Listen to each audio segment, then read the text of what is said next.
Indonesia dan Amerika Serikat sudah memiliki sejarah panjang dalam hubungan diplomatik kedua negara selama lebih kurang 70 tahun. Selama 4 tahun terakhir pemerintahan Donald Trump, tak terjadi pertentangan kuat dengan Indonesia yang sampai mempengaruhi hubungan bilateral kedua negara. Pemirsa, untuk membahas hubungan kedua negara Indonesia dan Amerika Serikat sebelum atau pasca Pilpres nanti, telah bergabung bersama kita Guru Besar Hukum Internasional dari Universitas Indonesia, Hikmahanto Juwana. Selamat siang, Prof. Selamat siang.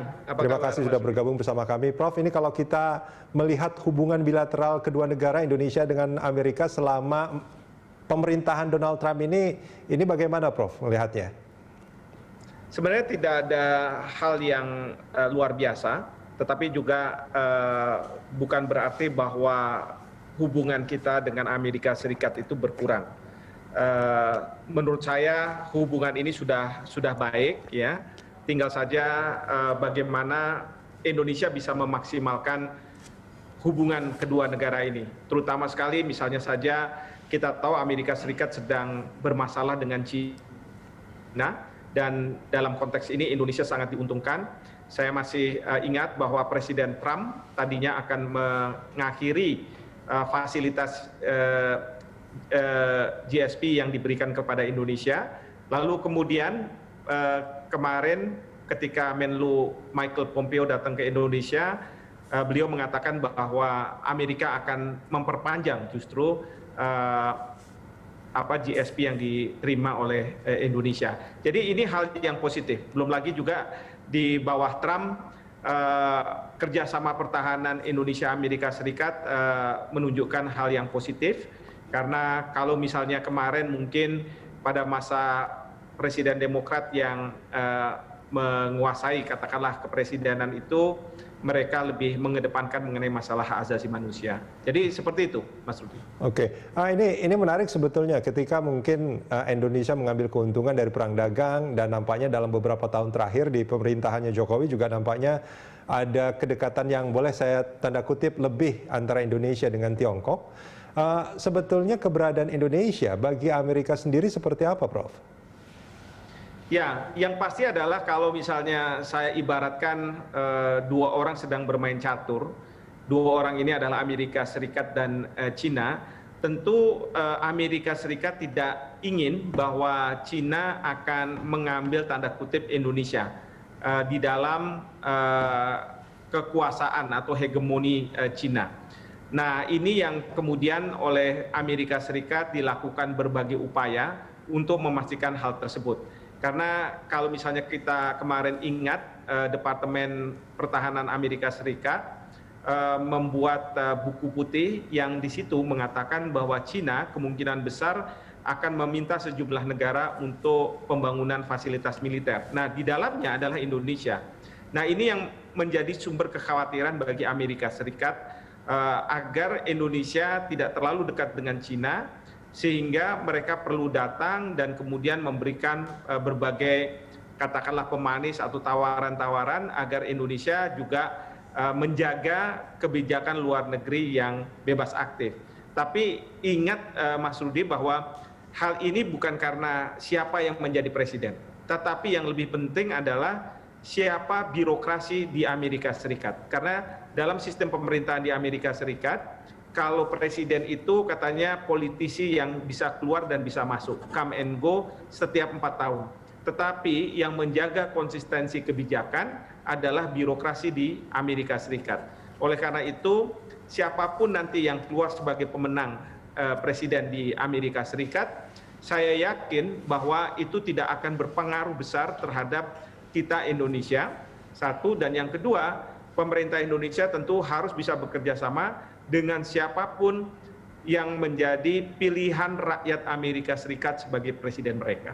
Oke, nah ini menarik sebetulnya kalau Anda mengatakan bahwa siapapun presidennya sebetulnya tidak akan berdampak signifikan terhadap Indonesia, tapi di sisi lain sebetulnya kalau tadi Anda katakan bahwa Amerika itu kalau dia sedang main catur sama Tiongkok, mereka tidak ingin agar Indonesia itu diambil.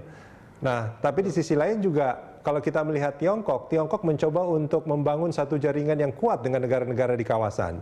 Nah, bagi Indonesia sendiri, ini ketika Indonesia ingin dekat dengan Tiongkok, Amerika mencoba untuk mungkin melakukan satu kebijakan tertentu, ini kan menjadi satu dilema nggak seperti itu, Prof, sebetulnya? Atau bagaimana melihatnya? Ya, kelihatannya memang seperti dilema, tetapi sebenarnya Indonesia, pengambil kebijakan tentunya harus bisa memaksimalkan posisi strategis dari Indonesia di mata dua negara besar ini. Jadi idenya adalah tentu kita bisa terus mendapatkan pinjaman dari Tiongkok, tetapi dengan catatan kita juga kritis terhadap Tiongkok yang tanda kutip mengklaim 9 garis putus di mana itu memasuki wilayah zona ekonomi eksklusif Indonesia. Ya. Nah, kalau misalnya kita tidak kritis, berarti kita sudah tanda kutip jatuh di tangannya Tiongkok. Tetapi sebaliknya, kita tentu bisa bicara dengan Amerika Serikat dengan mengatakan kalau Anda tidak mau kita Indonesia itu tergantung pada Tiongkok, maka pertanyaannya adalah apa yang bisa Anda tawarkan kepada kami? Ya, apakah Anda bisa menawarkan pinjaman seperti pada masa-masa lalu atau fasilitas GSP ini diperpanjang atau juga mungkin penguatan dari pengawasan keamanan laut kita, ya, bakamla kita dengan dengan bantuan kapal-kapalnya mungkin, atau mungkin juga memberikan bantuan terhadap kemampuan dari SDM yang mengawasi laut di Indonesia. Jadi kita harus bisa memaksimalkan. Jadi jangan kemudian kita merasa bahwa kita dalam posisi yang sangat dilematis. Okay. Memang dari sisi Amerika Serikat atau Tiongkok mereka akan mengatakan Indonesia ini licik karena bisa mendapatkan banyak hal. Tapi ini bukan licik dari perspektif kita. Tetapi kita ini sedang dalam melakukan apa yang saya sebut sebagai smart diplomacy. Okay. Diplomasi yang cerdas. Prof, ini menarik kalau tadi sempat disebutkan soal 9 dash itu di Laut Cina Selatan. Ya. Sebetulnya ini kan memang sangat berpengaruhi pada negara-negara di ASEAN ya, termasuk juga Indonesia. Nah, keberadaan Amerika atau standing position Amerika, apakah itu akan sangat berpengaruh terhadap negosiasi antara ya mungkin juga dengan Tiongkok, dengan negara-negara di kawasan? Karena kalau kita melihat sejarahnya, sebetulnya sudah ada keputusan hukum secara internasional kalau saya tidak salah yang tidak diakui oleh Tiongkok. Betul. Jadi concern dari Amerika Serikat adalah bagaimana Cina tidak mendominasi di Laut Cina Selatan. Ada 3 hal yang mereka tidak ingin lihat. Pertama adalah mendominasi jalur laut untuk yang disebut sebagai navigasi internasional, international navigation. Itu harus tetap bisa dijaga kebebasannya dan tidak kemudian didominasi oleh Cina. Yang kedua adalah Cina tidak membuli negara-negara di ASEAN terutama yang punya sengketa dengan Cina. Karena meskipun tadi Mas Rudi katakan bahwa Permanent Court of Arbitration sudah mengatakan 9 garis putus yang ditarik oleh Cina itu tidak diakui dalam UNCLOS, tetapi karena kekuatan militer dan kekuatan ekonomi dari Cina, maka mereka bisa hadir di sana bahkan mengusir para nelayan, kapal-kapal dari Vietnam, dari Filipina yang mengawasi wilayah laut itu. Jadi mereka seolah-olah mengabaikan hukum internasional itu. Dan yang ketiga yang Amerika Serikat melihat adalah sebenarnya Indonesia tidak mengakui 9 garis putus. Cina pun tidak mengakui zona ekonomi eksklusif Indonesia. Tetapi permasalahannya Indonesia tidak mengakui kemampuan Indonesia untuk misalnya menangkap para nelayan-nelayan Cina itu sangat terbatas. Yang kedua adalah nelayan-nelayan kita tidak mampu membanjiri zona ekonomi eksklusif kita. Justru yang terjadi adalah banyak nelayan-nelayan Cina yang membanjiri di 9 garis putus itu. Nah, disinilah Amerika Serikat ingin membantu Indonesia.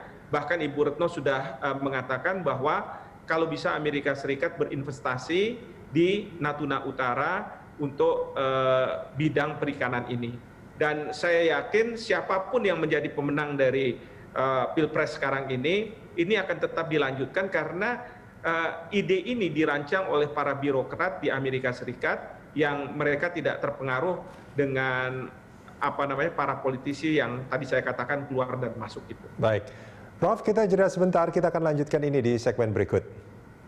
Baik. Pemirsa jangan kemana-mana, Special Report masih akan kembali. Ya, dialog kita lanjutkan kembali masih bersama Prof. Hikmahanto Juwana. Prof, ini kalau tadi Anda sempat mengatakan bahwa siapapun pemenang Pilpres kali ini sebetulnya tidak akan berdampak signifikan karena yang menjadi penting dan sangat berpengaruh adalah birokratnya ya. Iya. Nah, tapi kalau kita melihat kembali ke belakang sebetulnya di era Obama itu ada rencana seperti Trans-Pacific Partnership di mana Indonesia pada saat itu juga sedang menimbang-nimbang akan terlibat atau tidak sebetulnya untuk masuk ke sana. Tapi kemudian beberapa waktu kemudian setelah Trump terpilih, kesepakatan atau Trans-Pacific Partnership itu kerjasama itu kemudian tidak pernah terdengar lagi. Nah, bukankah ini sebetulnya masih ada kemungkinan juga di Pilpres kali ini karena mungkin juga Biden dari Demokrat itu akan mengubah banyak kebijakan Trump sebelumnya? Ya, yang pasti gini, TPP itu sebenarnya sudah banyak yang ikut gitu ya, karena ini juga disponsori oleh Amerika Serikat. Tapi ketika Trump menjadi presiden, kemudian Amerika Serikat menyatakan bahwa dia tidak ikut. Nah, kalau misalnya yang pemerakarsanya tidak ikut, bagaimana yang lain gitu. Ya. Akhirnya ini tidak jadi. Tetapi di dalam kepemimpinan Trump, dia tahu bahwa dia perlu membangun hubungan yang lebih kuat dengan negara-negara, tapi secara bilateral, gitu ya. Dia lebih suka bilateral daripada kayak TPP ini yang sifatnya multilateral. Nah, pertanyaannya adalah apakah kalau misalnya Biden ini akan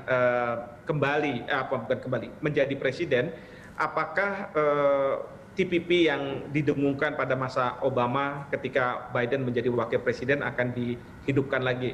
Ada kemungkinan seperti itu, bisa saja ini akan dihidupkan kembali. Nah, tetapi yang saya ingin sampaikan juga di sini adalah masyarakat internasional kalau boleh memilih, sebenarnya mereka akan memilih yang bukan Trump. Kenapa seperti itu? Karena Trump ini dianggap sebagai sulit untuk ditebak apa yang diinginkan sebagai seorang presiden di Amerika Serikat. Misalnya saja Trump ini tiba-tiba mau bertemu dengan Kim Jong-un. Saya rasa banyak negara barat katakanlah tidak berpikir bahwa Trump akan mau bertemu dengan itu. Atau menggagalkan kesepakatan nuklir yang sudah dinegosiasikan oleh Obama ya, dengan Iran. Terus kemudian juga Trump melakukan tindakan-tindakan yang mengkhawatirkan dunia dengan senjata nuklirnya. Nah, ini yang masyarakat internasional, bukan Indonesia, masyarakat internasional berharap bahwa Amerika Serikat ini harus kembali ke Amerika Serikat yang dulu, yang nilai-nilainya itu dipegang. Misalnya saja mereka mau membangun perekonomian dunia dengan harapan nanti perekonomian Amerika Serikat akan juga ikut terbangun. Tapi kalau Trump lebih berpikir bahwa kita harus memikirkan Amerika Serikat, jadi lebih inward looking daripada outward looking. Ini yang banyak disayangkan. Kedua, banyak yang menyayangkan selama 4 tahun Trump menjadi presiden itu beliau lebih suka berbicara melalui Twitter gitu ya, tidak melalui jalur-jalur yang formal. Ini yang juga oleh masyarakat internasional, terutama kepala-kepala pemerintahan, itu yang mereka kadang bingung. Misalnya apa yang terjadi dengan Perdana Menteri Australia dan lain sebagainya. Dan yang terakhir, yang ketiga adalah yang tadi saya katakan, bahwa birokrasi yang biasanya memberikan feeding kepada siapapun presiden, siapapun politisi, itu didisregard sama Trump. Bahkan Trump akan mengatakan hal-hal yang buruk terhadap birokrasinya melalui Twitter dan kemudian juga mengganti orang-orangnya. Nah, ini yang membuat masyarakat internasional berharap bahwa Amerika tidak dipimpin oleh Trump. Tapi sekali lagi, ini kan merupakan kedaulatan dari negara Amerika Serikat dan kedaulatan dari rakyat Amerika Serikat untuk memilih. Artinya kalau misalnya Presiden Trump akan tetap memegang tampuk kepresidenannya, maka masyarakat internasional tentu harus sudah biasa gitu ya, sudah terbiasa beradaptasi dengan gaya Trump. Tapi kalau Biden yang akan menjadi presiden, maka mereka akan tentu berharap bahwa Amerika akan mengembalikan nilai-nilai yang selama ini dipegang oleh Amerika atau American values-nya itu. Oke, Prof, ini menarik kalau kita bicara soal Amerika. Sejak dulu itu kan, misalkan sejak Perang Dingin antara dua negara adidaya, Amerika dan Rusia. Terus kemudian saat ini ada perang dagang antara Amerika dan Tiongkok. Kita seperti apa namanya ya, ada di antara dua gajah gitu Indonesia ini. Nah, tapi di sisi lain, ketika Amerika dalam tanda kutip berperang dengan tipe-tipe tertentu, kebijakan Indonesia itu adalah kebijakan yang non-blok, tidak berpihak kepada siapapun, sehingga kita bekerja sama dengan semua negara. Selama itu memang memberikan dampak keuntungan bagi kedua negara. Nah, bukankah kebijakan yang seperti itu akan seringkali berbenturan juga dengan kebijakan Amerika? Contoh misalkan hubungan Indonesia dengan Tiongkok di satu sisi, terus kemudian soal alutsista juga kan Indonesia juga bekerja sama dengan Rusia. Ini adalah dua negara yang sebetulnya berseberangan dengan Amerika. Nah, ini bagaimana? Ya, ini justru bagusnya Indonesia mempunyai kebijakan politik luar negeri yang bebas aktif.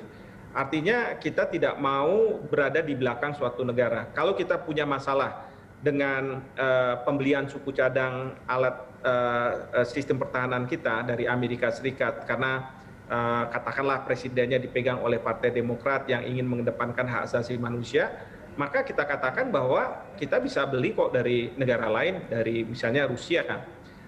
Demikian juga kalau misalnya Amerika Serikat ketika akan memberikan pinjaman kepada Indonesia mensyaratkan bahwa masalah kekayaan intelektual harus diperhatikan betul. Peraturan perundang-undangan di Indonesia harus bagus sehingga kekayaan intelektual yang dari Amerika Serikat itu terlindungi.